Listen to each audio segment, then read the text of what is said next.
got to mount a fight. One last time. One last time. Yeah, that's exactly what it is. Add to it. Come on, man. We won that book. We done read 30 scriptures already. That they ain't gonna, that the heathen ain't gonna test them. Actually, how much I show something. I got something. Scott says that the triumphing of the wicked is short and the joy of the hypocrite but for a moment. Though his excellency mount up to the heavens and his head reach unto the clouds, yet he shall perish forever like his own dung. They which have seen him shall say, where is he? He shall fly away as a dream and shall not be found. Yea, he shall be chased away as a vision of the night. The eye also which saw him shall see him no more, neither shall his place any more behold him.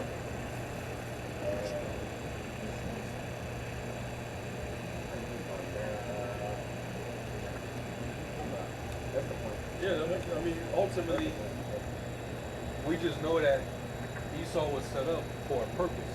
Yep. By the time the kingdom was established, he will already have fulfilled his purpose. Yeah. After his work, after he works, to build up the kingdom, he will have after that, he's done. And also to show that his whole entire premise is null and void. When Obadiah 1 and 18 happens, it says that Judah and Ephraim, the northern kingdom and southern kingdom, somebody go to. Shall be a flame and yeah, go with it. I'm going to start at 17, Obadiah 17. But Jerusalem will be a refuge for those who escape. It will be a holy place, and the people of Israel will come back to proclaim their inheritance. Now there's the point. 18. The people of Israel will be a raging fire, and Edom a field of dry stubble. The descendants of Joseph will be a flame roaring across the field, devouring everything. There will be no survivors in Edom. I, the Lord, have spoken. He made a different translation. Yeah, but yeah. So that's but that's telling you that we gonna be the physical weapon of war that's gonna take the Edomites out. Right. He reads Revelation 20, where it talks about God is gonna. Somebody go to that now. Revelation 20. I think like around 8 or 9. You gotta, because you gotta. People gotta realize when you read Revelations, you gotta have a certain level of understanding. When you started at 4, I said, oh, it jumps. It jumps, It jumps and then it comes back. Right. Yeah. It's not just. It's a major. It's just after 1,000 years, and then it's just going to continue to just progress the way you read it. No, it jumps in time periods. It flashes back. It flashes back, and then it comes back. Amos 3 and 7. The secret. The Most High revealed His secrets to the servants of prophets. That's a secret right there, because it's a puzzle. You gotta put that together. Someone got it? This is Revelations chapter 20 and verse 8. Oh, you know what I was about to say?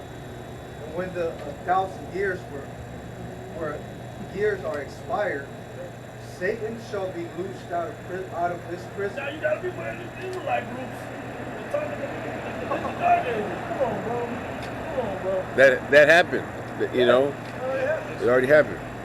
Yeah, it started with the Ottoman Empire going into the Renaissance. That's when it was loosed.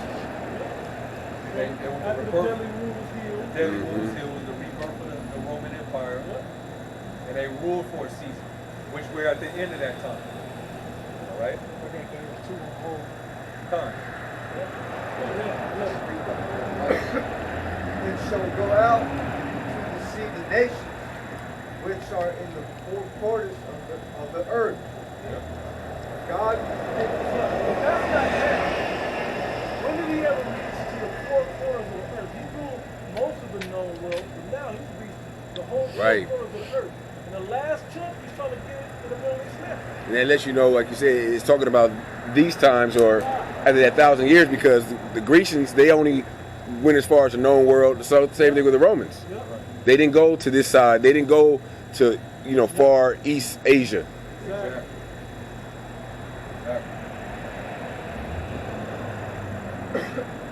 Continuing, and shall go out In the script I sent to the sea, you. Daniel 7. the nations which are in the four quarters of the earth, Gog and Magog. So like one more point. You know how he deceived the nation with his technology now. Technology in his television. Yep. Okay, that's how he deceived. He showed everybody them bombs going on. Everybody was like, oh shit, he can do that. It scared everybody from fucking with him. Because how would they know that that happened in Japan if he didn't show them? Yeah. You know? So he deceived a lot of nations. I mean, this goes deeper than that. And you think about it, Sorceries, Yeah, all that's what that. I'm saying. It goes deeper than that. Enchantments. You know? but you think about that incident with the Hiroshima and Nagasaki. If you're in war, you're not like, oh, let me record this. Yeah. You're fighting. Like, okay, we're gonna drop this bomb. Let's drop it. We're not like, okay, go. You know, let's take a picture. Like, because you know, like he did that to deceive the nation, to show the world, to put the world in fear. But you got it. It says, Gog and Magog to gather them together to battle. The number of whom is as the sand of the sea. Yeah, because it's going to be that final war that's going to be fought, which Gog and Magog is going to be a part of that war. That's the Russians. And they're going to have their military, and they're going to be allied, which we're seeing that actually happen in real time. You got Turkey coming out, which represents Gomer. They're basically voicing their disapproval of what the Israeli government is doing. They're pretty much insinuating if y'all don't stop, we gonna step in this war. So whose side they're gonna be taking? They're gonna be taking on Russia's side. Russia is part of the reason why there's even peace between them over there in Syria.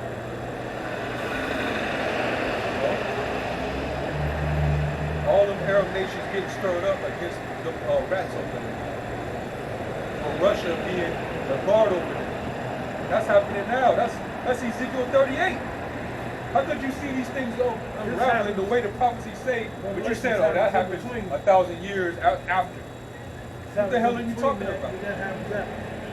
And that's similar to the false doctrine. He tried to justify how we wasn't going to have the names until the kingdom be established.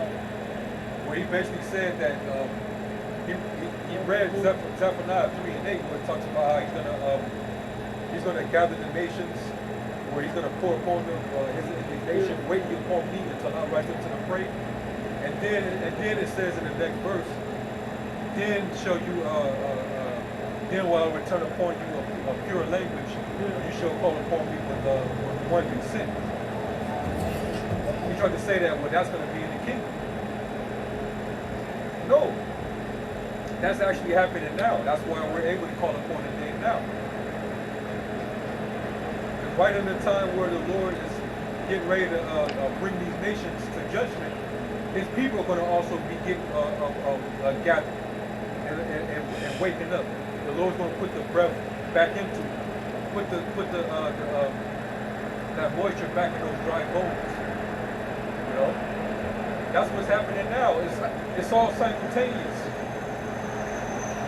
The Lord is causing the message of the gospel to be preached among all the nations before the end comes, while he's also gathering the nations in the valley of Jehoshaphat. But you let Nate tell it, the Lord's prolonging all of that. Because you know he wanted to enjoy that bag, that's why. That's what I'm saying, exactly why. He ain't ready for this to end. In an old video, what the apostles did like maybe 8 years ago, they get in on Nate's ass talking about, this is back then, talking about, well, we may be here, 20, 30 years. Yeah. But that was his mind state back then. Because he wants this to continue so he could continue to live comfortable. Mm-hmm. He got that bag. He settled on his lease. Back then, he got that letter saying, yeah, come on down to the police academy and train. Right. But now, he got the big bag. Now he's riding the horses now. got, you know what I'm saying? You got full fur coats and horses riding. If we make it to the next Passover, I can only imagine that nigga gonna have he may try to have a makeshift chariot or something, you know. Magic carpet or something. Yeah, magic carpet. Oh yeah, like they do in the nigga church, Christian church, yeah. with the, with the harness on you, and you come down. There's no wonder why this fool was denouncing Jacob's trouble at one point. Until we got him. Because he's trying to push off the day of the Lord. Hey man, what is the cold thing, man? What is the cold thing? Why do you think the Lord made sure? And this thing, I don't want to change the subject, but that's to make a point of. That's why the scriptures go into about him having money. It's easier for Kelvin to have a deal. For a rich man to enter to the kingdom of heaven, because man, it's going to corrupt you. Hey, I'm trying to take care of that. the account of I think Yahushai, the man said, he said, I've done all these things, and Yahushai basically said, he basically cast off all the riches you have. Yeah. And then followed you. And he wasn't able to do it. Exactly. If you do it to the bad, plus you in the truth, bro, it's going to get up. They got that Black Wall Street spirit. We're gonna build up this. We're gonna have this. And have Israelite communities, and you know.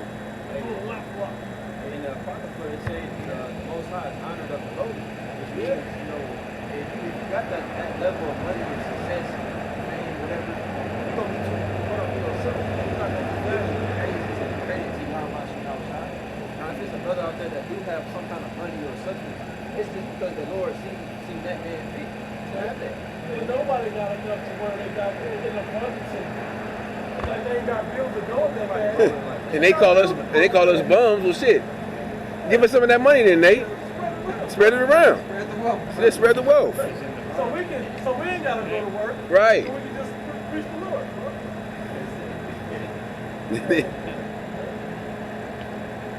Somebody Back in Revelation.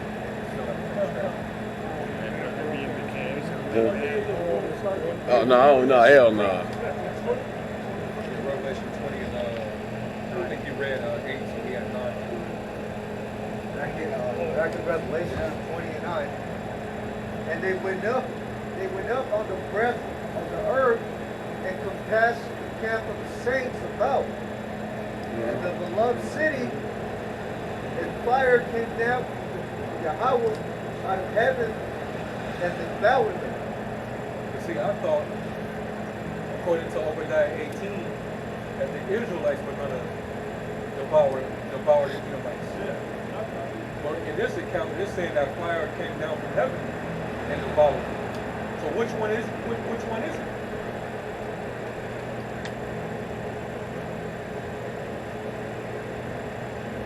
Is the fire just going to come down from heaven and devour them?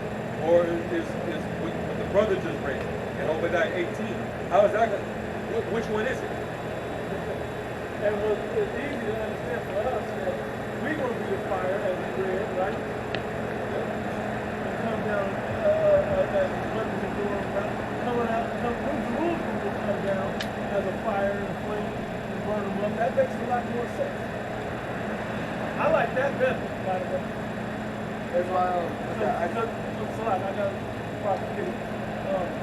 And it says in the Apocrypha that things that make my heart glad, he that seeth the fall of his enemies. Hey, we get to be a part of that, bro. Don't get in it. How's that line up? If the fire out of nowhere is going to have to happen.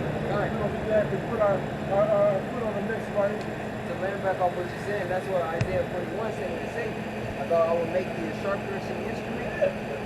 Yeah, How easy to work with it's a random fire, not random, but you know what I'm saying, the fire gonna come from heaven. We do this, but we don't get to be like this. You said you want to be it's one thing to witness that, right? Another thing to be a part of it. Be the downfall. Hey, it's beautiful watching the NBA and the stands with the ball on the court. Yeah. They're doing it, jumping on people, but you know, only acting step out here, that's different. It's a different experience. Yeah, you're a player versus a witness.